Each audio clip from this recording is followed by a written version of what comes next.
Hey, welcome everybody to Nade Jump. Today we are going to be talking about the different maps that we have in Halo Infinite and the little teases we've got on Halo Waypoint. I'm joined by our other main member. Kyle is Beastly right now, and let's just jump into this first map and see what we got. First one, I believe, is Behemoth, right? Oh yeah, and it looks good. Looks really good. Yeah, I'm gonna try to add those different images. I actually do for each image. My bad. Want to read each of the descriptions that they have. So for this first one, it says it has survived for 100 millennia, but this ring still holds fast to secrets yet unknown, and that's fun. I'm glad. I'm glad that they still have a sort of mysterious description to a lot of these maps as we've seen in Halo 3, 4, and 5. So that's pretty neat.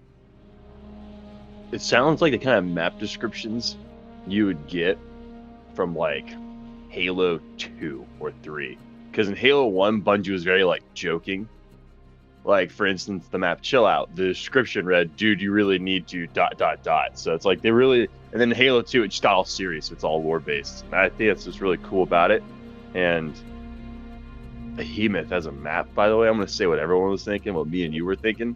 It looks like Sand Trap, but without the sand of the sandstone structures, and a lot more tropical too. It's a gorgeous map. Absolutely. It's like the Sand Trap's little cousin. And I guess I'm hearing that this might not be a big team battle map. Is that the case, or is it going to be? Yeah, surprisingly, they said there was only one BTB map shown in that whole multiplayer reveal. The rest of them were 4v4s. And in an interview, Tom French they're interviewing and they're talking about multiplayer. Tom French mentioned that they're going back to designs with 4v4s with vehicles. So that's what Behemoth is. To what degree they have vehicles in Behemoth, we have no clue, because in the trailer there was like everything. It looked like a BTB. Yeah, they weren't joking around. I mean, we have Banshees, Wasps, Ghosts, maybe a Rocket Hogs. Rocket yeah, Hogs? There was God. So to what degree? Was like half that stuff just forged in to make the presentation more fluffy, or is this just going to be a 4v4 where there's just all-out vehicle warfare mayhem? I don't know. And to be honest, when I look at this map, it looks like one of those, what people in the Forge community would label a squad BTB map, where they were smaller, more tight-knit focused, but it looked like it was a perfect fit for 8v8, but apparently this is a 4v4. We don't know actually what the team count is for basic teams gameplays. I know Halo 3 used to do 5v5, and then every other Halo game kind of conformed to a 4v4 standard, so we have no clue. Could this be a revival of the 5v5? And I hate that they're holding this mystery over us, man. I need to know what this map's about, especially this one. I think this is my favorite out of all of them that we're going to see today. And I do hope it's going to be the second option you said, where it's just going to be all these vehicles on a smaller map. I like that kind of craziness. It might not work the best. It might not even play right, but man, I choose the chaos every single time. It's so much fun. Absolutely. And I'm just thinking to myself too, like, imagine how many people are going to be like jumping to recreate Ascension from Halo 2. There it is. These structures do look a little bit similar to things we would see on Ascension. Oh yeah, all foreign and stuff. I was thinking more for like the Banshee combat, like Banshees and grapple hooks. Like, I already have an idea myself where I want to like redesign Ascension just around like the grapple hook. Like, imagine you're on like one of those various side bridge platforms. You jump off, grapple hook up behind your enemy real quick, and now you got to jump on them. It's gonna be interesting. Grapple hook's gonna be crazy, man. I would love to see that. And if you need help with that, I'm down once my hands recovered. But that'd be sick. The grapple hook's gonna be such a crazy mechanic to be just added in. I can't wait to see how that works with Forge maps, with mini games that people make in customs. It's gonna be a great time. Speaking of grapple hook, no, I'm just kidding. I was gonna be like, the first map we saw it on was Recharge. Recharge. The next one on the list should be Fragmentation, right? Or yes. And I don't know if you have the description. Did you want to read the one for this map? Yeah, Fragmentation.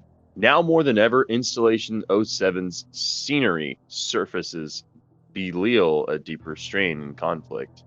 So I guess that's in reference to the fact that it kind of confirms everyone was thinking that something's manually making the terrain jut out in areas. Like, these little pillars weren't really supposed to be seen on the surface, because to my knowledge, they're supposed to be like a terrain guide similar to what we saw in the last mission of Halo 3's Warhog run. Mhm. Since Installation 07 was a part of the older, more prototype tailorings the Foreigners built, 343 took the liberty to be like, hey, let's justify this change in design with these, hexapillars, and say these are the older terrain, like terrain models. This is what they used to look like. Okay. Yeah. Yeah. It's funny that it's going to be on Installation 07 too. I hope there's little Easter eggs that just that show that they are specifically a part of this, installation and that kind of thing. And this map must be huge. I mean, if we're going to be now doing 12v12 big team battle, they obviously have to accommodate for that. So I think this map's going to have more routes, possibly just a bigger surface area to play on. And that's pretty cool. It's not going to obviously be as big as, like, say, a Warzone map, because you're fitting so many different elements, AI, bases, but just in terms of a 24-player big team battle, which it's so exciting to say, that's going to be fun. And I know some people, I think I've seen people are a little disappointed because it's not a big increase, but I don't think bigger is always better, especially with Halo. I think you still want to have some kind of controlled chaos. So I think it'll be really interesting to see how this affects the player count, how it affects the bigger maps and how they work. This conversation I love to have, and I'm just thinking like of small little points, because everything you're saying is right, and it's something I want to bring up. So, like, first, I really want to tackle the people who are like, oh, Halo Infinite wasn't big enough for me. It's like, what do you mean? It's like BTB was already pretty big for Halo, and sure, you can conflate it to console restriction, but it wasn't. Halo 2 wanted to do BTB. I would even argue Halo 1 wanted to do BTB way bigger. I mean, for Halo 2, they were trying to go for like PlanetSide 2 scale. Like, they really wanted to go out there, but because of development time, not restriction, they couldn't do it. So then they ended up going with, oh, dude, it's the guy who created Certain Affinity. He was the main designer for Halo 2's multiplayer. I forgot his name, but he had a bunch of these, big team battle map designs where they were just for 8v8s. They were nice, smaller combat. Some were bigger, some were smaller, and they offered a variety of gameplay. So what Justin State was saying during the multiplayer reveal was that Halo is more of an arena style, a tight-knit arena style. So if you try stretching that out too big, it loses that feel. I mean, you got to think of this. When you're playing BTB, what makes Halo feel like Halo? It's not Battlefield, where everyone can die in a matter of a couple of bullets. Halo, you have this combat dance. If you put too many people on these giant scaled maps, the maps get stretched out. There's no interconnectivity. They lose interesting layouts, and you get too many people shooting at smaller targets, and it just becomes this quick time to kill, just swamp through smashes. It loses the Halo gameplay. It turns more into something it's not. So BTB always did was like, okay, well, we could probably make that a little bigger. I think 12v12 is the answer, because that's big enough. It's small enough player count to where we can have interesting maps, big enough to where it's going to add a lot more scale. I'm with you on that. You make a great point with everything you just mentioned, and I'm happy that we still have something that's pushed up a little bit. It's notched up, but it's not so big that it turns into that chaos and it turns into now, oh, we're playing a Battlefield map, because there's so many factors you got to take into that it doesn't feel like it's a bigger arena. Now there's too many factors going into it. So pushing on here, we're going to go to recharge, and I'm just going to read the description. Pretty much it says it is a resource infrastructure facilities, or I'm already reading this wrong. Yeah, resource infrastructure facilities such as those run by Axis Hydroelectric Division help maintain stable energy grids for colony worlds throughout the UEG. That's a cool little description. I'm gonna be honest, this is probably my least favorite map that we've been shown so far. What are your thoughts on it, Kyle? Yeah, it just kind of looks like the standard cut and dry, generic industrial style 343 has been doing since Halo 4. There it is. Of UNSC designs. Yeah, and I was surprised that they decided to show this as their first multiplayer tease. I mean, back earlier this year when they just showed us like an image or two with Spartans running around. I don't know if this is the best map to show off first. They might still be fun. I think I'm still going to enjoy it. I'm credit where credit is due. aesthetically, it is a huge step up from the last couple of games. I mean, we're actually seeing nitty-gritty details. They're not just overly using the color white, although ironic enough, the next map, Live Fire, also is white. But because I was talking with somebody about this, and I was saying, if you go back, and I stand by this 100% because I've done this myself. You go back in any 343 game, almost every single human map, the primary color of the map is this weird creamy white. And there was no extra details onto it. That stands true in Halo 5. That stands true in Halo 4. And it's just weird. There was no UNSC map that used any primary greens or anything like that. Almost all of them was creamy white. And like depending on like the map's atmosphere, like the desert map, it looked a bit more tan, but when you got up to it, it was still a creamy white. It just had a little bit of that sprinkling of tan. So yeah, it's kind of weird, right? Because so far, that it might be still following that trend. We don't really know.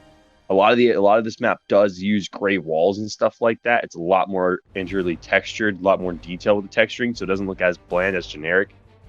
And I don't see a lot of useless details like 343 tends to do in a lot of their things. I mean, that's like the theme of Halo Infinite, right? Like they simplified the armors to look nicer, cleaner.